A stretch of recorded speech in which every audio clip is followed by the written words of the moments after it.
The work we're going to do during Lab 4 is a continuation of what we started in Lab 3, so I'll be copying forward that directory in a minute. That'll be the same at the end of this lab as well as we move into the copies in Lab 5. That'll be an extension of the work we've done in this one, so you'll be doing the same again at the end of this lab. So let's show you how that's done. If I highlight Lab 3 and then do Control-C, Control-V to copy and paste it, then you can see it's pasted it in as Lab 4, so it's incremented the number for us. Right, let's have a look at Azure deploy.json.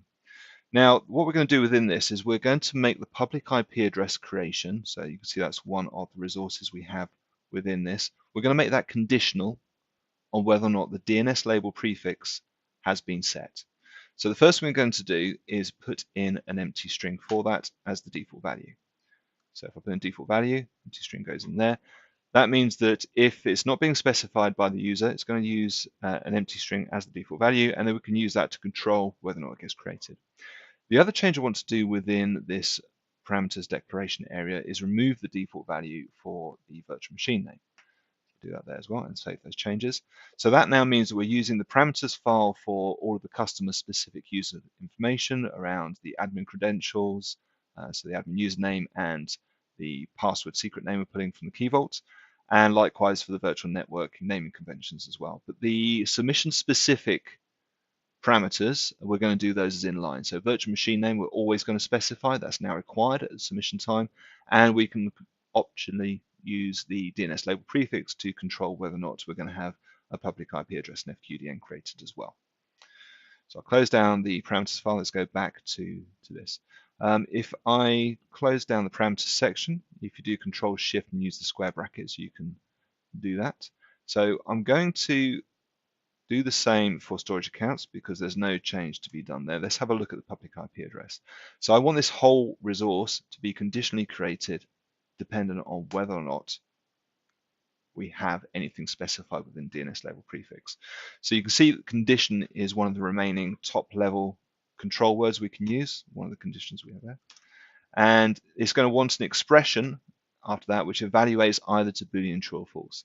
And if you have a look at the ak.ms/armfunc area, so all the function documentation for ARM templates, you'll see there's a number of different functions within that which return Boolean true or false, including bool itself, so bool is a function. We have things like empty, we have greater than, less than, equals. So there's a whole host of different functions you can use which return Boolean true or false. We're going to be using empty. So empty gets used quite a lot, and empty basically looks at either a string or an array or an object and returns true or false depending on whether or not it's populated. So we're going to feed that with parameters and select DNS label prefix and close that off. So now that's going to return true if DNS label prefix is empty and false if it isn't. But that's actually the reverse of what we want to see. So we're going to invert that result by surrounding that with the not function instead. So as it says, not will take whatever the Boolean value has been passed into it and give its opposite value instead. So now if our DNS label prefix is not empty, we're going to create the public IP address. If it is empty, then we're going to skip this whole resource and not create it. So that's how you use conditions against full resources. Okay, I'm going to close down virtual networks because that has nothing within it which is public IP specific. So shrink that down and let's have a look at the network interfaces instead. So there's two sections within this which we're going to concentrate on. One is the explicit dependencies. And as you can see here, we have explicit dependencies for both the public IP address resource and also for the virtual network resource. The other section we're going to look at is this public IP address section down here. Now this as a property within the IP configurations properties area is optional in itself. So we have it included because we're using a public IP address. But if we were doing an internal NIC, then this section would probably look like that instead. So it wouldn't even include that. But one of the things you can do within JSON, within the ARM templates, is at runtime, it will quite happily take that as valid. So basically, because it's got a null value for that name value pair, it's just going to ignore public IP address and won't include that what it does. Okay, so let's just put that back for a second. I'm going to take a copy of that block there. So we're going to put an if statement in there instead, saying that if our DNS label prefix is populated, we're going to put in that object. If it isn't, we're going to put in null. So you want to create an object for that in the variable section. I'm not talking about the ID to resource ID pair that we got there. I'm talking about the whole object. So we need to include the braces for that. So I'm going to copy that whole section there. And then we'll go back up to the variables and add in a new pip object. And we'll set the value of that to be the whole of that object, so including the curly braces. So we're not using that yet, which is why it's got the yellow underline, but we will be soon. The other thing, because we're now going to repeat this test here, is we might as well make that into a variable as well. So again, I'm going to take that expression, and then we'll create a new Boolean variable.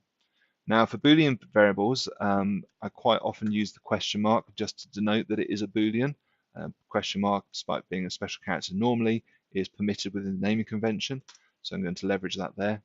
And then I'll put that expression followed by a comma into there. So now our pip Boolean is going to be set based on that expression, which means that we can now change our condition at the top of the public IP address one. So rather than having the whole expression, we can now use our variable and specify pip. So that'll get evaluated. It will return either the Boolean true or false value and create that public IP resource depending on that. So now we need to work on this section here. So we need to replace this whole piece. So again, I'm going to take the whole of the object, so including the curly braces, and delete that. And then we'll start putting in a new expression here. So the function we're going to use is if, as it says there, if condition, true value, false value. So it's got 3 elements to it. So I'm going to put those in just as placeholders.